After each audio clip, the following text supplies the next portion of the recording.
Warning, following video contains photos of injuries. A nurse went out to help a friend in need but survived the car wreck instead. This is Sean Walley, LPN. Meet Sean Walley, LPN, and hear a story of compassion that ended in tragedy and pain. Started in the ER at Bass to become a student at Autry Technology Center.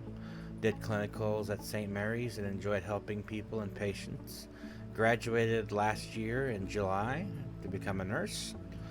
Worked at Greenbrier as night with 2 halls and 37 patients. Went on a trip on March 24th to get a friend in need, and on the way back from Texas, they got into a wreck that changed their lives forever.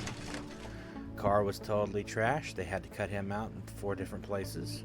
He has injuries to his left elbow, where the injury actually scraped off part of his bone on the right side of the joint. It also fractured his left femur, which left him with a rod all the way from knee to thigh, or hip actually, and is held in place in 3 areas with screws.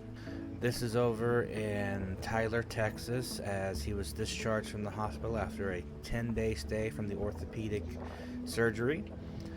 That is his cousin Matthew Stotts helping him into the pickup truck, and this was because at that time there was no way to get any kind of medical transportation from Tyler, Texas to Enid, Oklahoma for the rehab therapy he needed in the hospital at St. Mary's Medical Center.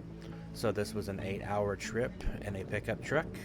Any other methods would have cost easily $3,000 for 2 hours, and they would have stopped at the border of Texas and Oklahoma, and we'd have to do it all over again.